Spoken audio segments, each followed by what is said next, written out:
welcome folks. Let's get into a midweek update. It is the 28th of June, a very quick summer month. I guess technically summer didn't really start till, mid part of this month?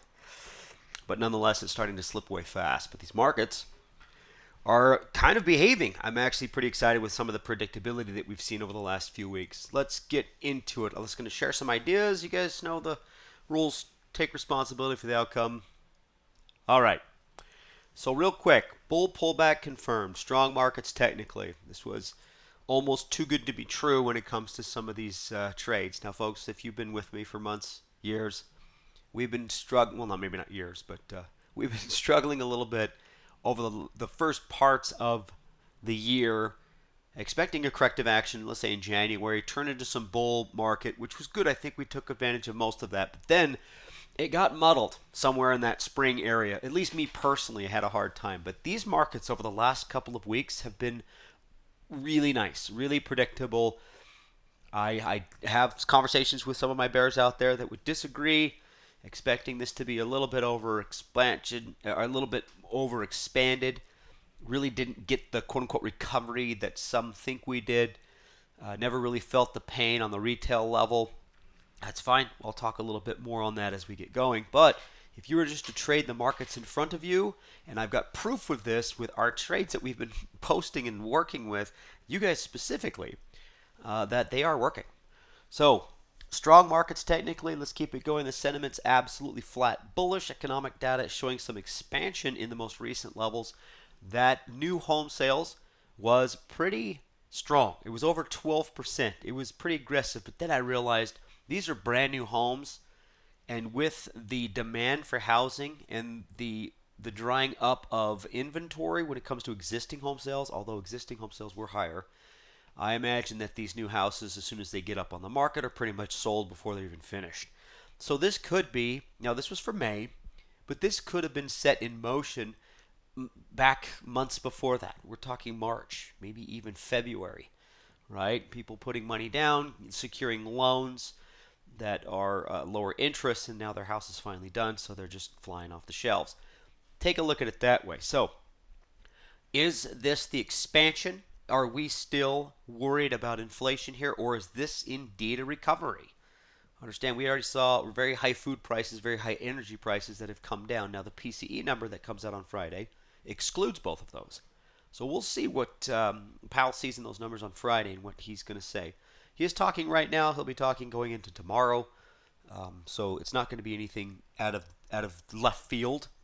So I just don't see how there's going to be anything to really hinder these markets just to go through business as usual. Okay, so that's my 2 cents, and that's kind of where we're at. Take a look at these trade ideas. This is from a few lists. This is from last week to the week before to the week before, so on and so forth. Some things that have actually just kind of raised their heads. Some of the darlings out there, Microsoft, Amazon, Netflix, Meta, they're all looking really good. DraftKings, things that have been moving higher that still look good. Now, what I really like to see is that the bears are still working out. For Solar's been beat down for a while. Allstate, GDX on the gold side has been really weak. 3M has been really weak. So they continue to be weak, and I like it. Now, XOM has a little bit of a hiccup in it, but it's still technically in its downtrend. Things of that nature. Now, I did not pull the charts. I really like to do these things live, guys. So let's go out and take a look at these live, shall we? So let's get started here with, if I can get this out of my own way, our bull list, BKR. Now, I talked about this yesterday on the end of day, and I like it moving forward here. I said, hey, if this can confirm or show some strength above this resistance area, let me get the line that I'm looking to buy it, and this is exactly what it's doing right now, and that's a great trade to enter to the upside. Baker Hughes, it is energy, which I think the weakest sector was utilities, but energy is pretty close behind, but this seems to be participating in a nice move to the upside. So I do like Baker Hughes here, and it is absolutely confirming for an entry today. What am I thinking? Probably a diagonal spread. I haven't really dug deep in it, I'll be honest. I've been charting, and I throw my charts. The very thing I do last is I dig into it and see what's available. Do I have dollar strikes? Do I have weekly expirations? Where's the volatilities at? And understand you're going to be left with what you have. The idea is to have an outlook. This is going to it's going to break. I've got two targets here. I'll go in a little bit of detail. I got two targets here, just over 32 and 33 respectively, right? One of those will work. Shorter term, obviously, 32. Longer term, 33. Diagonal spread, sure. Targeted butterfly, 31, 32, 33. That's where I'm going to start because that's kind of what I like. But whatever's available and whatever the volatility is at is really going to dictate what my outlook will be. I don't like to do anything over 2 weeks, so 1 week, week and a half, 2 weeks is what I'm shooting for. It's easy to have half weeks, especially with this class. So we'll take a look at that one later. But I do like that trade. Let's get to our next one. This is Airbnb from this class. Great work, guys. Amazing. Still looking really good. I've had some difficulty of late because I really wanted to play some of the stuff that's running away, home builders, airlines.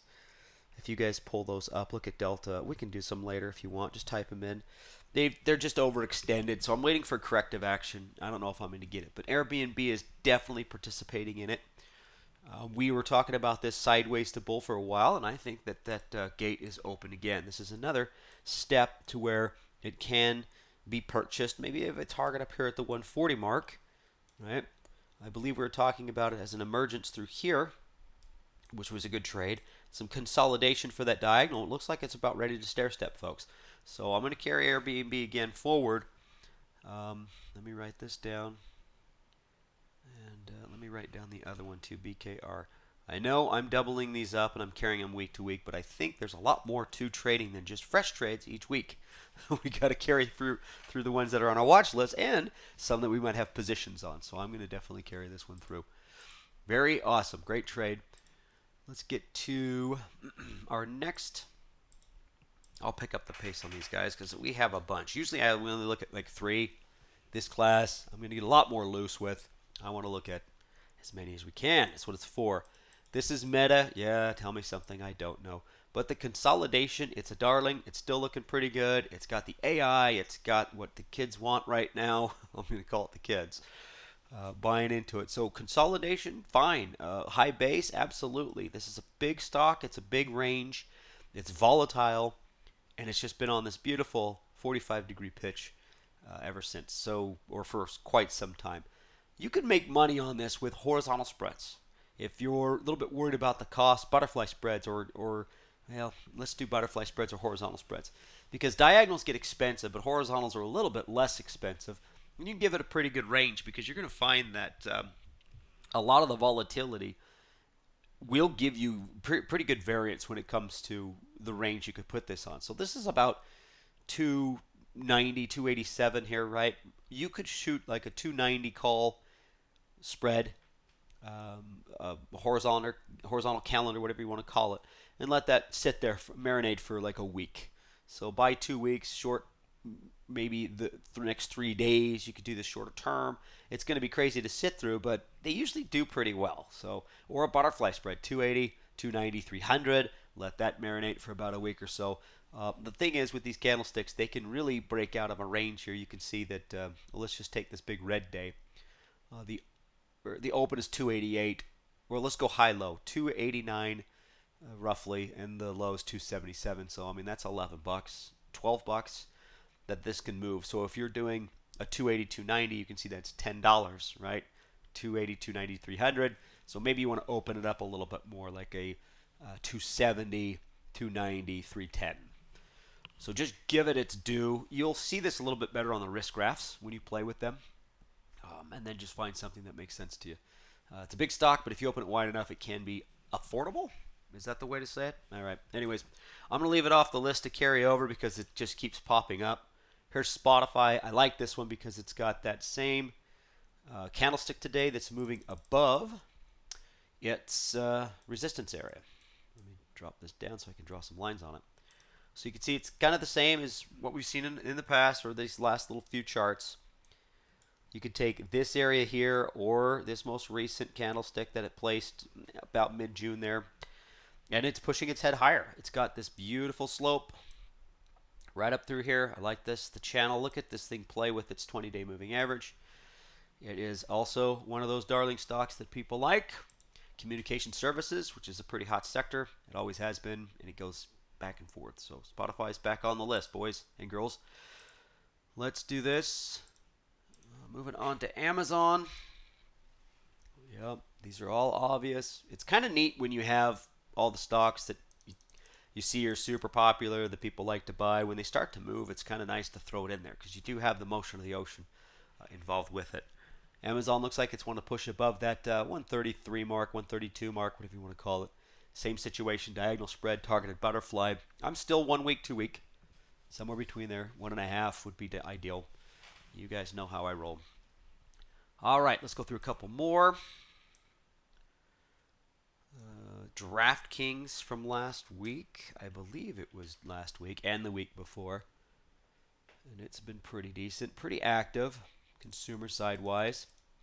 I did like this way back when we discussed it here as a bull pullback because we saw that it just loves to get, well, this is close. This is almost close. And so through this area, I think more of a consolidation or a base, and it did move. So for you who bought that at a bull pullback, yeah, sure, your target might be a little bit higher, maybe up here in the, 28 range, which I'm fine with. But for you guys who missed it, it does have another opportunity to break. It hasn't broke just yet, so be patient. I mean, if you want it to clear super high, you could wait for it to get above that. I'd be more comfortable. I mean, I'd just be just as fine if I could see a candle maybe closing on its highs. If this candle finishes a little higher there, I'd be fine with a diagonal targeted butterfly. I'll write that down again.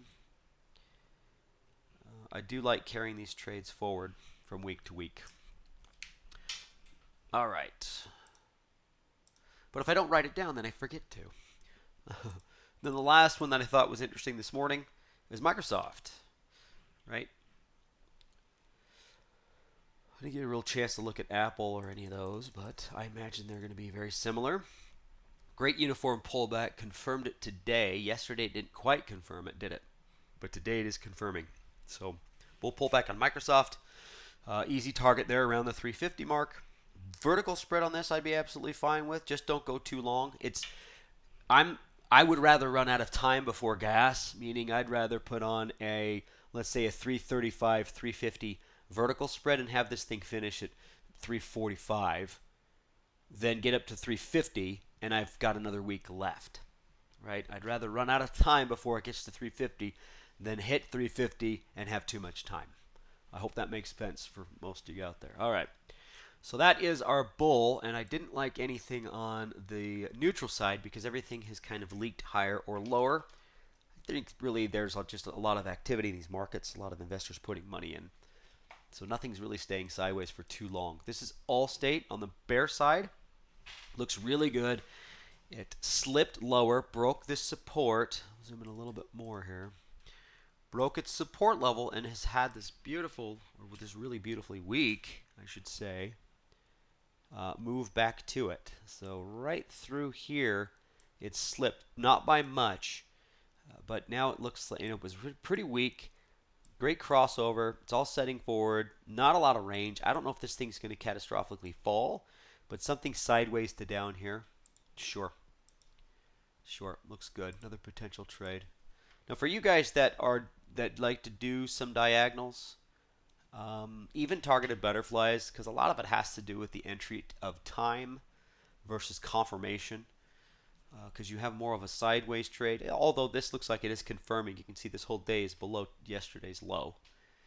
So it's technically there if you wanted to trade it. But it's okay to get into diagonals or even targeted butterflies.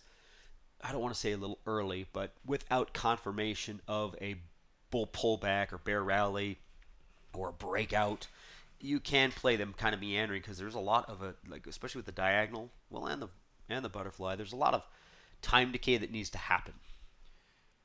Okay, let's go to First Solar. Now, First Solar, I believe, had a stronger candle today, but I just like how it's behaving at that support. Let's see. Yeah, it had a stronger candle today, but I just like how it can't get out of its own way.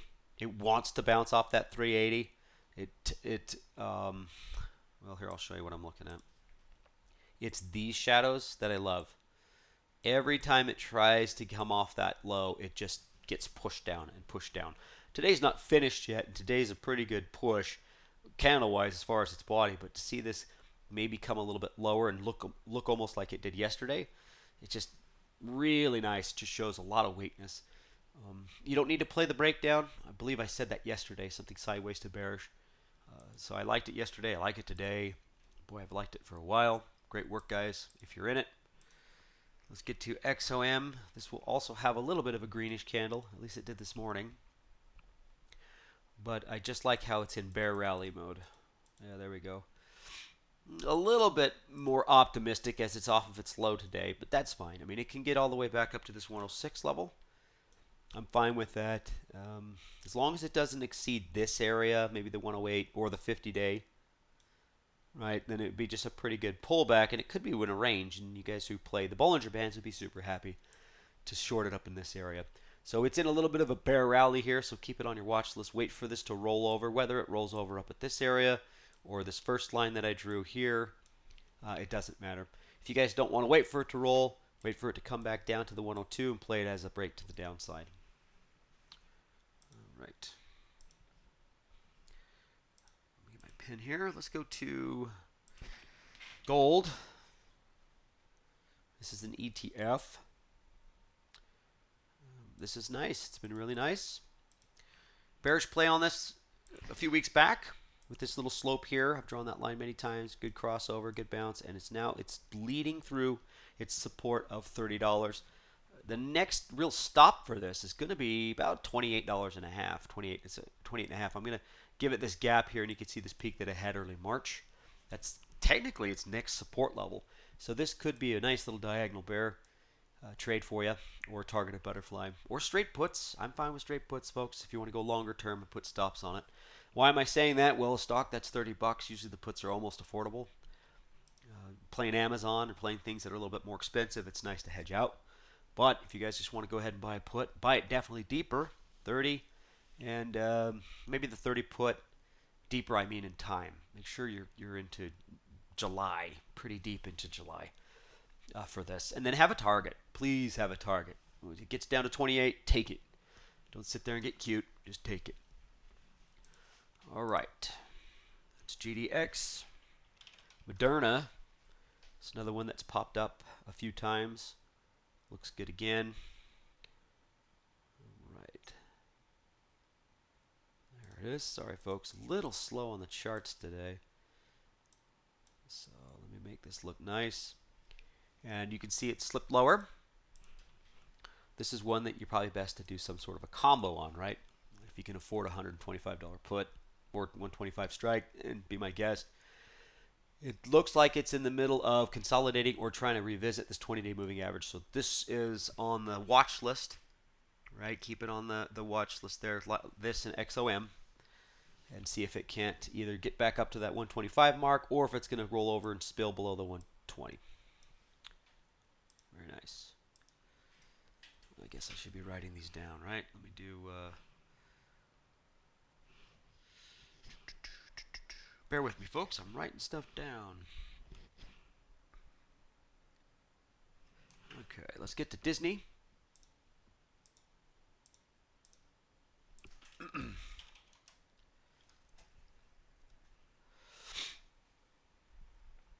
Okay, so here's Disney.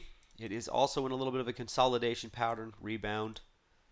Not participating in all the bullish surges. I talk a lot about travel and vacation. Just like Disney's not really participating in it. Maybe not yet. But if it can stay below that 90, then we have something sideways to down as well. Let me put that down. And okay. Moving on to OKTA. This is a tech you guys brought up to me yesterday or last week, saying, hey, it's not participating. It is consolidating. This is something that I don't know if there's rumors about being purchased or it's just kind of floating around waiting for some sort of news on it. We'll see. But I do like it sideways.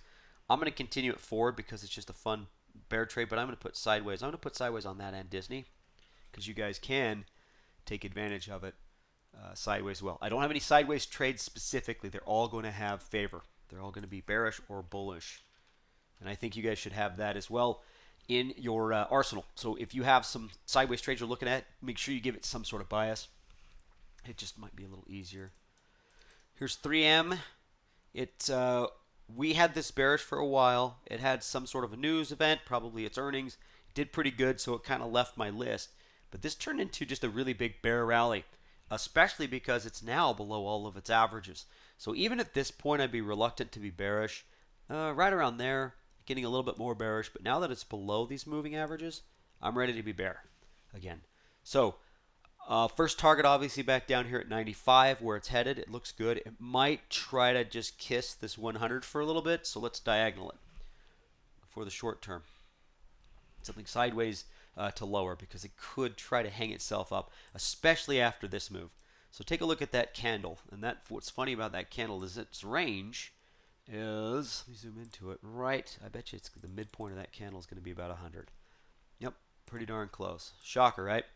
So this is where it started after a gap. This is where it finished, but it did get to this area, and here's 100. Right down the middle of it. So I imagine this thing's going to probably try to gravitate to that before it breaks lower or moves higher. So let's do something a little bit more sideways, but in the short term, let's give it a bearish bias. It's just because it's just not participating like the other stocks. I mean, look at the overall trend of this. It's just not there. Okay, that's it. That's it for those trades. There's a whole bunch more, obviously, and we guys can go out. We'll take a look at the ones you're typing in and stuff. But boy, I mean, it's a big list. These lists are getting larger. You don't have to take every single one of them, but I don't. That's for sure.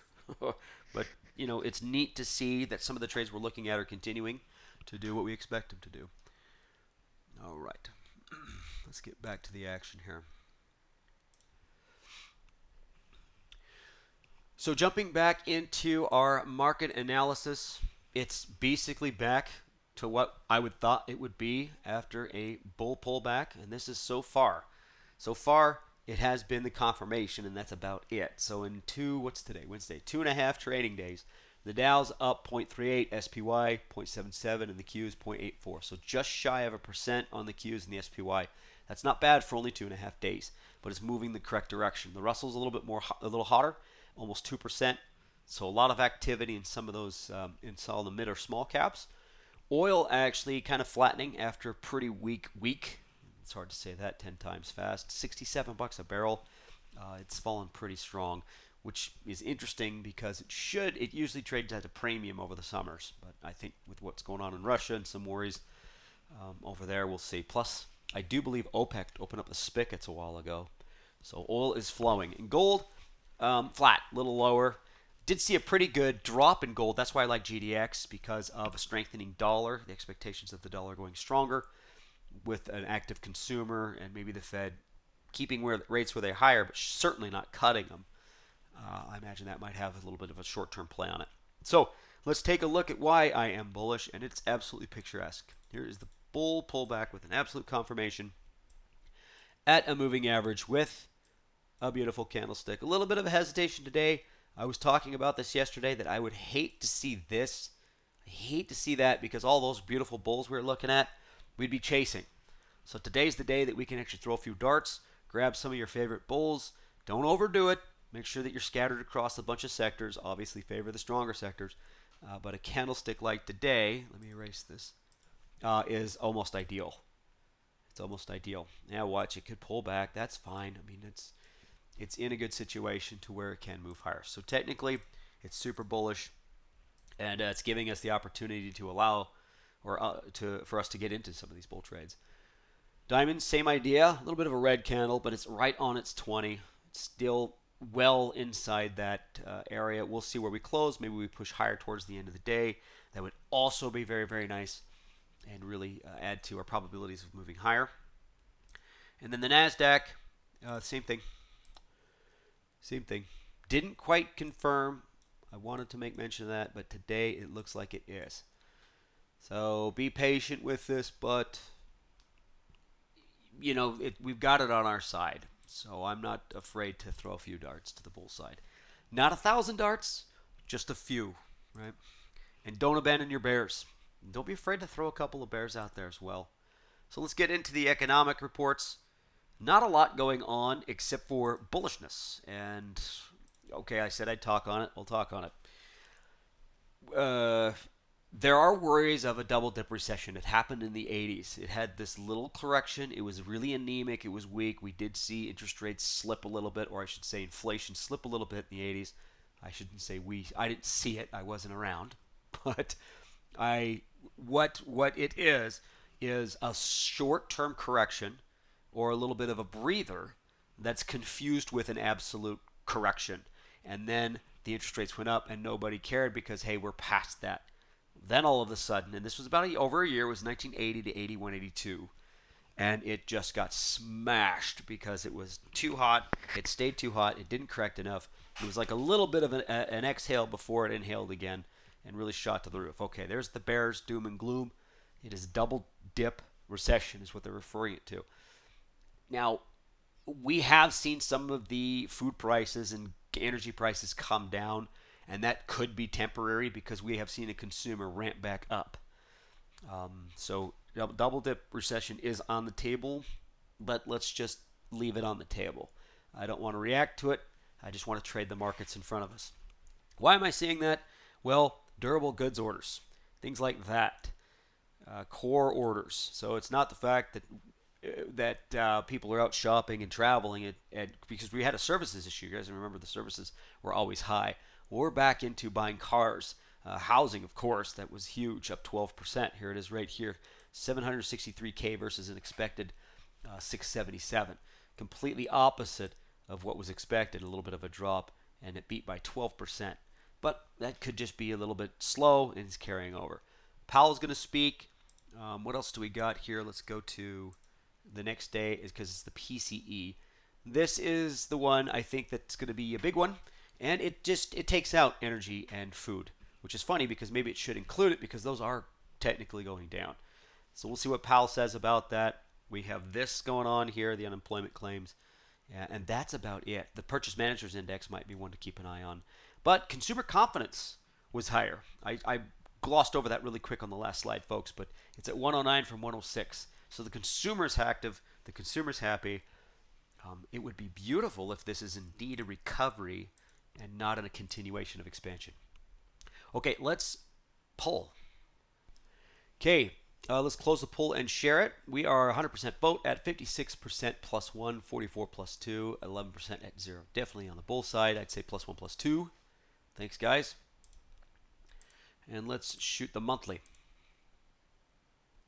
Close the poll here and we'll share it. Just about the same, 50% plus 1, 38% plus 2. Before that was 44% plus 2. So you guys are, yeah, plus 1 plus 2s, plus 1.5s. Very, okay, makes sense. Cool, guys. Thanks a lot. And I will jump on board. Definitely moved from I think I was a -1 or a 0 stance because I was waiting for this. I absolutely got it, and I immediately went to plus 2. I'm staying at plus 2 for the month. Once I start to move higher here, this will obviously move a little bit lower as I reach my target, but this will stay where it's at, maybe even plus 3, because it's just another stair step higher. Boom, boom, boom, boom, boom. This is what I'm looking for, and I'm going to stay in this area. It's been working so far. It truly has, especially over the last few weeks. It's nice when you expect a breakout and you get it. You get a little bit more reluctant as you wait for it to pull back. And as it starts to confirm the pullback, you get a little bit more optimistic. It's been great. It's been nice. So keep it up. All right, guys, thanks for that. Moving into our sector analysis. Back into the consumer cyclical. So it's the staples that actually did pretty good last week, I believe. I believe it was. If not, it was technology. But consumer cyclical is back on top. It looks like we get an active consumer. And I made a couple of comments on this on my post yesterday. Is there's confidence out there that people are going to travel and spend and eat out. And hey, we've been locked down for 2 years. That's the conversation I had with Rob a while back. It's people aren't taking anything for granted anymore. So maybe the spending is going to continue. But where the money's going in the markets is absolutely expecting a consumer to stay active. So if that indeed happens, we're in the right spot on some of these stocks we're looking at. On the weak side, utilities just looks like a pullover or a rollover. We'll get to the chart because the XLU does look like a pretty good short here. So let's start with the IYC. I wanted the consumer discretionary, guys. It's not the XLP, which is the consumer staples. But look at this. Nice high base, breakout. Another chart we could actually trade. It's breaking out above resistance there at 70 and a half. I guess we'll call it there. So it's pushing higher. This could be another opportunity for targeted butterfly or diagonal spread or just a straight call. If you guys can afford it, target it up to maybe 72 in the shorter term. Totally fine with that. Let me put that down. IYC. All right. And on the other side of the coin, we have XLU, and this is looking like it wants to break down. We do have a target here at 64 if you guys wanted to play that. It's the lows that we saw in spring, but it looks like it's got an easy path to get there. The drop that it had at the beginning of the year down to where it's at is not as gnarly as what, I mean, it was a lot more gnarly than what's happening here, but it's the same continuation if you think about it. So I'd be comfortable sideways to down in XLU for even the longer term, especially if you guys are optimistic and believe these markets are going to stay bullish through the summer. A couple of things that go with that. I just said lighter volume, less people trading, you tend to just kind of float in a direction. Expectations that the recession has already passed. We have a very optimistic, bullish consumer, and we're into a travel-heavy time of year. So a lot of those things are weighing good for the bull side, even as deep as August, unless something comes out of left field that really skews these things.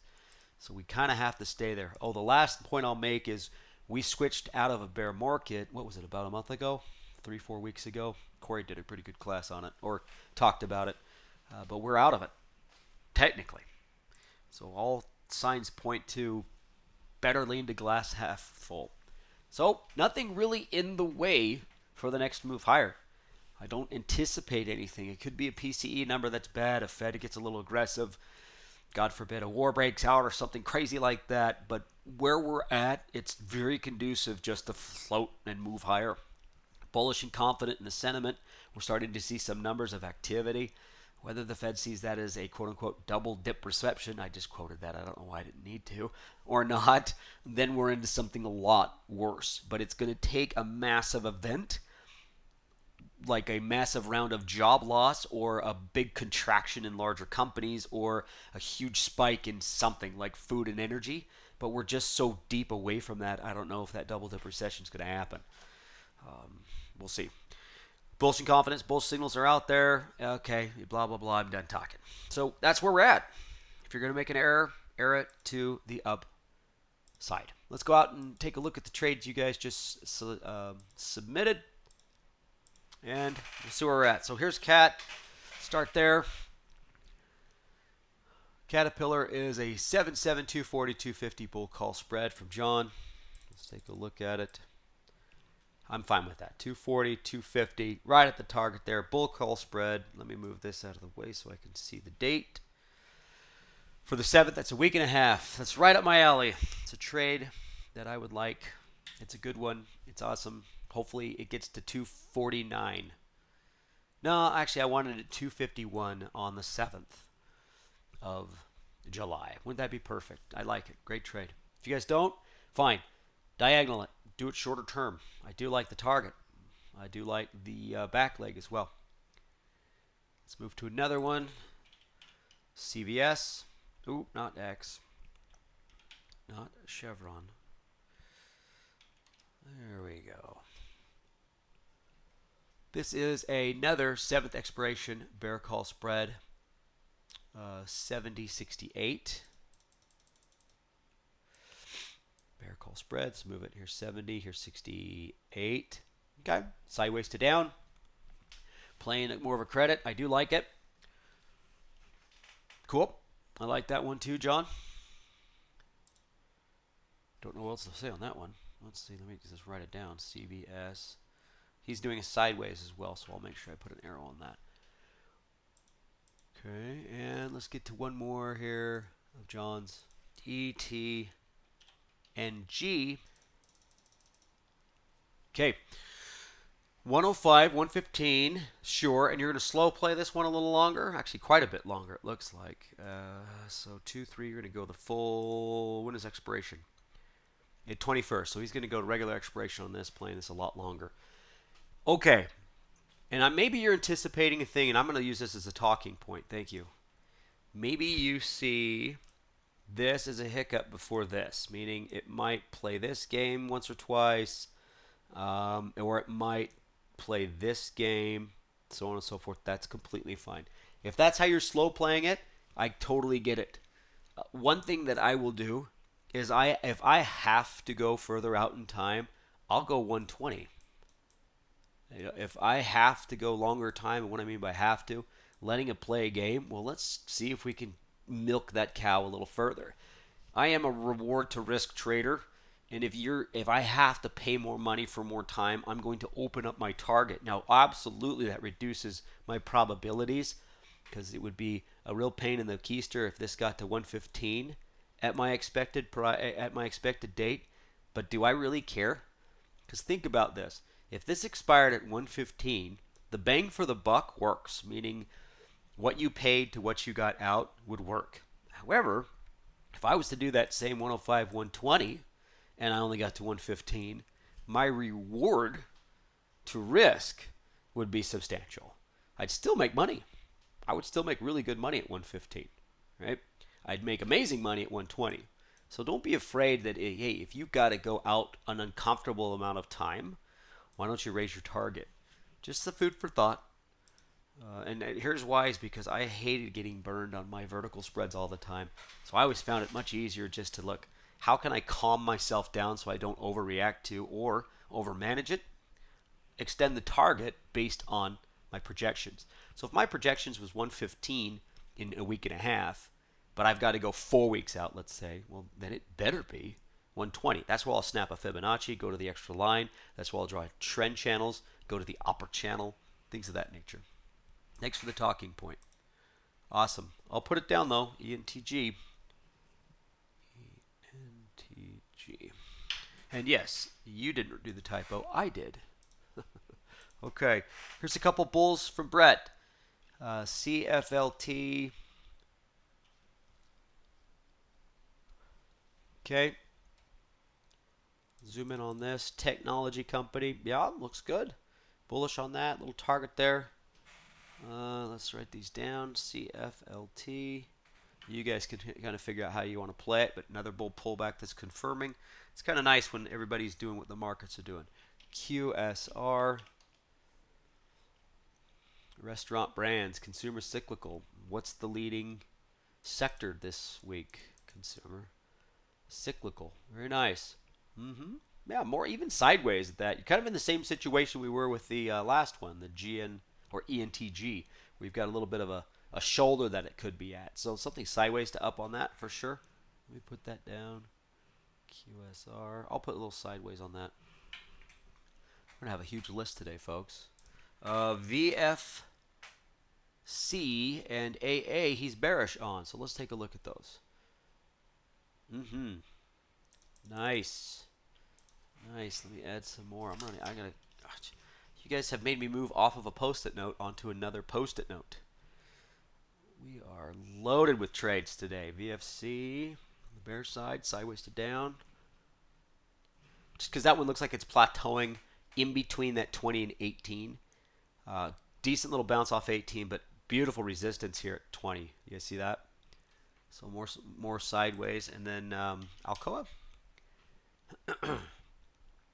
Basic materials have been pretty weak, and it's in a bear rally.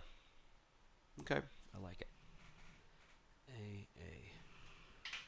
Hopefully I've got enough room on my slide to type these in. All right, Joe's got team. Bull pull back to the 50 target of 174.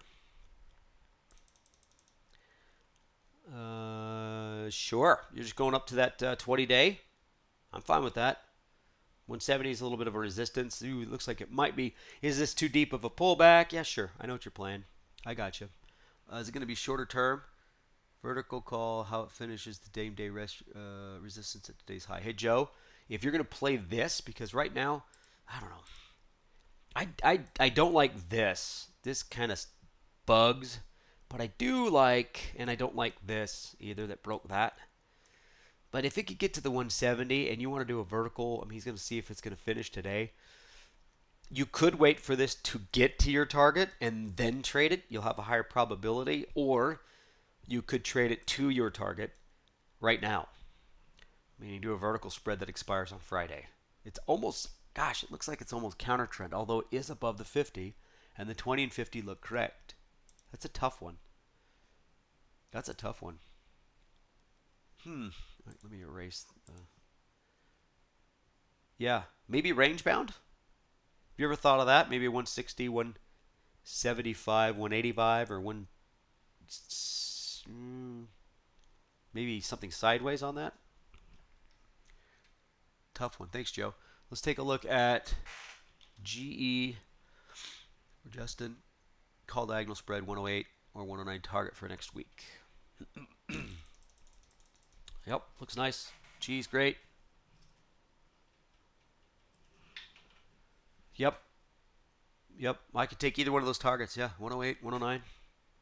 Both work. 110. At that point, just depends on how far you want to be in it and what kind of leverage you want by selling. Thanks, Justin. Let's do a couple more here. FTNT almost breaking out, but pulling back at the moment. Straight July 73.5 call. Yeah, looks good. You be patient in that. Looks nice. Another bull. FTNT. Oh man. Thanks, Garth. And then CAH.